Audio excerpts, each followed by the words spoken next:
अब आपको लिए चलते हैं उत्तराखंड, जहां पर मुख्यमंत्री पुष्कर सिंह धामी जनसभा को संबोधित कर रहे हैं। आइए आपको सुनाते हैं मुख्यमंत्री क्या कुछ कह रहे हैं। उत्तराखंड के नाम से इस बार ग्लोबल इन्वेस्टर समिट यानी कि एक वैश्विक निवेशक सम्मेलन देहरादून में आयोजित करने का निर्णय लिया था और भाइयों बहनों उसको आगे बढ़ाया। हमारे प्रधानमंत्री जी के मार्गदर्शन में, उनके निर्देशन में हमने ये काम शुरू किया। जिस प्रकार से उन्होंने गुजरात में मुख्यमंत्री रहते हुए एक वाइब्रेंट गुजरात शुरू किया था, उसी की तर्ज पर हमने डेस्टिनेशन उत्तराखंड शुरू किया। हम देश में विदेश में अनेकों स्थानों पर लोगों के बीच में गए और उनको हमने ये बताया कि उत्तराखंड में कितने प्रकार की विशेषताएं हैं, कितना एक यहाँ का जो हमारा पर्यावरण से लेकर तमाम प्रकार की जो संभावनाएं हैं, जो हमारी संस्कृति है। हमारे यहाँ पर मैदान भी है, पहाड़ भी है, पहाड़ों में भी हम किस प्रकार के कामों को बढ़ा सकते हैं। जैसा अभी भट्ट जी ने बताया कि इस बार की जो यात्रा हुई है वो यात्रा हमारी पिछले साल से 12 लाख ज्यादा हो गए। अभी तक आप सोचिए, हर साल बढ़ रहे हैं। और हम लोगों के बीच में गए, हमने कहा कि आइए उत्तराखंड में आप निवेश करिए, उत्तराखंड के अंदर अपना उद्योग लगाइए, पहाड़ों में आप अपना व्यापार बढ़ाइए, उद्योगों को लगाइए। और हमारे सभी नौजवान भाई बहनों को, जो हमारे नौजवान भाई काम करने के लिए देश दुनिया के दूर दराज के क्षेत्रों में जाते हैं, उनको हमारे घर पर ही काम मिलेगा। हमारे यहाँ उद्योग बढ़ेंगे, हमारे यहाँ की आर्थिकी बढ़ेगी। और उस काम को बढ़ाने के लिए हम लोगों के बीच में गए और मुझे आपको बताते हुए खुशी हो रही है कि अभी हमारा सम्मेलन 8 और 9 दिसंबर को देहरादून में होने वाला है, लेकिन उससे पहले ही हमारे 1,25,000 करोड़ के निवेशकों के करार आ चुके हैं अभी तक।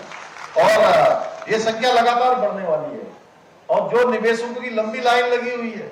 और हमने कहा है हम उन्हीं निवेशकों को प्राथमिकता देंगे जो हमारे यहाँ के नौजवानों को, युवाओं को ज्यादा से ज्यादा रोजगार देने का काम करेंगे, उत्तराखंड राज्य के जो हित में होंगे।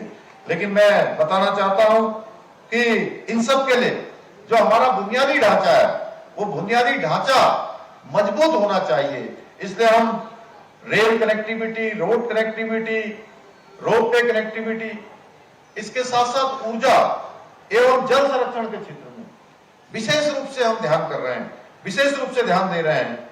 और प्रदेश में जिस प्रकार से विकास हो रहा है, आपने देखा होगा हमारे प्रधानमंत्री मोदी जी के बनने के बाद यहाँ पर जो 4 धाम सड़क परियोजना बनी, उसके कारण से पहले का समय कैसा था, अब लोग ऋषिकेश से चलते थे और बद्रीनाथ पहुंचने में पूरा दिन लग जाता था 14 घंटे 15 घंटे लग जाते थे और एक दिन में यात्रा भी नहीं हो पाती थी। अब तो ऋषिकेश से चलते हैं, बद्रीनाथ जी कब पहुंच गए पता ही नहीं लगता है। कर्णप्रयाग, रुद्रप्रयाग तो बहुत ही आसान है, वो तो 3-4 घंटे में ही पहुंच जाते हैं रुद्रप्रयाग तक। श्रीनगर तक तो और 2-2.5 घंटे में पहुंच जाते हैं। क्यों भरत भाई साहब, ऐसा ही है। तो इस प्रकार का काम, और ऋषिकेश कर्णप्रयाग रेल लाइन का काम, 125 किलोमीटर की जो ऋषिकेश कर्णप्रयाग रेल लाइन है, वो तेजी से काम हो रहा है। और ये पूरा होते ही इस क्षेत्र के लिए ये ऐसा काम होगा, और ये भारतवर्ष की पहली परियोजना ऐसी है जो 125 किलोमीटर की है और 104 किलोमीटर टनल पर ही जा रही है, सीधे टनलों के अंदर से जा रही है और तेजी से काम चल रहा है। जल्दी से यात्रा शुरू हो जाएगी। निर्माणाधीन रोपवे परियोजना है। ये सब इस बात का उदाहरण है कि हमारे प्रधानमंत्री आदरणीय मोदी जी के मार्गदर्शन में हमारा प्रदेश विकास के लिए लगातार आगे बढ़ रहा है।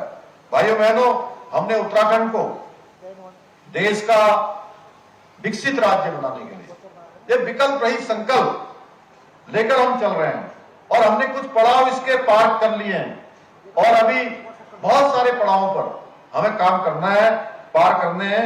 हमने जो भी आप सबके समक्ष आकर, जो भी आपके समक्ष हमने निवेदन रखा है या जो भी हमने वायदे किए हैं, हम उन्हें एक एक करके पूरा करने का प्रयास कर रहे हैं। मुझे उम्मीद है कि हम आपसे किए गए हर एक वायदे को अवश्य पूरा करेंगे, अवश्य उसको आगे बढ़ाएंगे। भाइयों बहनों, आज चाहे प्रदेश के अंदर देश के अंदर हमारा प्रदेश पहला है जहां हम राज्य के अंदर हमारी माताओं बहनों को, गरीब परिवारों को 1 साल में 3 गैस के सिलेंडर बिना किसी पैसे के देते हैं, यानी कि मुफ्त में हमने ये योजना चलाई है। और 1,81,000 परिवारों को हम ये गैस के सिलेंडर उपलब्ध करा रहे हैं। इसके साथ साथ अभी हमारे माननीय प्रधानमंत्री जी ने जहां नारी शक्ति बंधन अधिनियम देश की संसद में पास हुआ है और आजाद भारत के इतिहास में ये पहला एक इतना बड़ा काम है जिसको कोई नहीं कर पाया, वो हमारे प्रधानमंत्री जी ने उसको पास करके साबित कर दिया कि हमारी प्राथमिकताओं में हमेशा से मातृशक्ति है। और हमने प्रदेश के अंदर 30% का सहतीज आरक्षण हमारी माताओं को, हमारी बहनों को, हमारी मातृशक्ति को मिले, उनको आगे बढ़ने का अवसर मिले। हमने भी विधानसभा में इसका विधेयक बना दिया। इसके साथ साथ समान नागरिक संहिता जो देश के अंदर बड़े लंबे समय से जिसकी मांग थी, बहुत जल्द समान नागरिक संहिता पर भी हम कानून बनाने वाले हैं। हमको जैसे ही जो है ड्राफ्ट मिल जाएगा, हमारी कमेटी जो ड्राफ्ट बनाने वाली है वो विद्वान लोगों से राय मशुरा कर चुकी है, जल्दी हम उस पर भी काम करने वाले हैं। जबरन प्रदेश के अंदर धर्मांतरण रोकना हो, उस पर हमने देश का सबसे कठोर कानून बना दिया। देश के अंदर सबसे कठोर कानून है, 10 साल की सजा तक का प्रावधान है। नई शिक्षा नीति लागू करना हो, हमने नई शिक्षा नीति लागू कर दी है। नई खेल नीति हमारे खिलाड़ियों के अनुरूप हमने बनाकर यह भी लागू कर दी है। और सख्त नकल विरोधी कानून, जिसके बारे में मैं आपको जरूर कहना चाहता हूं, लंबे समय से ये नकल का जो काम है चल रहा था, 10 साल 15 साल से लगातार, और ऐसे मेहनत करने वाले हमारे भाई बहन वो हमेशा पीछे रह जाते थे और जो नकल करने वाले थे वो पास हो जाते थे, उत्तीर्ण हो जाते थे, नौकरियों में चले जाते थे, फिर जांचें शुरू होती, कहीं कुछ होता कहीं कुछ होता, लेकिन हक मारा जा रहा था उस गरीब माता पिता के बेटे का, बेटी का, जो अपने बेटे को, अपनी बेटियों को कोई छोटी सी सब्जी की दुकान करता है, कोई चाय की दुकान करता है, कोई घर का घी बेचता है, दूध बेचता है, अपने जेवर गिरवी रखता था, तब जाके अपने बच्चों को पढ़ने लिखने के लिए भेजता था। भाइयों बहनों, उसके साथ लगातार धोखा होता था, लगातार उनके साथ छल हो रहा था, डकैती पड़ रही थी, लूट हो रही थी, उनकी मेहनत लूटी जा रही थी, उनके साथ अन्याय हो रहा था। हमने तय किया कि अब हम किसी भी कीमत पर ये नकल का जो अपराध है इसको रोकने का काम करेंगे। और हमने भाइयों बहनों, हम नकल का अध्यादेश लेकर आए और इस अध्यादेश को लाने के बाद मुझे बताते हुए खुशी हो रही है कि नकल का अध्यादेश जब से हम लेकर आए, बहुत सारे हमारे बेटे बेटियां, हमारे भाई बहन जो एक परीक्षा में पास हो रहे हैं, एक नौकरी उनको मिल रही है, दूसरी मिल रही है, फिर तीसरी भी मिल रही है और उन्हीं को चौथी भी मिल जा रही है और उनको 5वीं भी नौकरी मिल जा रही है। भाइयों बहनों, उनके माता पिता आ रहे हैं, कह रहे हैं कि हम सरकार का धन्यवाद देने के लिए आए हैं, हम आपका धन्यवाद देने के लिए आए हैं। पहले भी हमारे बच्चे परीक्षाओं में भाग लेते थे, इसी चमोली जनपद के बच्चे हैं जो 2-3 परीक्षाओं में भाग लिए हैं और 2-3 में उनका नंबर आ गया, वो परीक्षाओं में उत्तीर्ण हो गए हैं, उनकी नौकरी 3-3 जगह पर लग गई, 4-4 जगह पर लग गई है।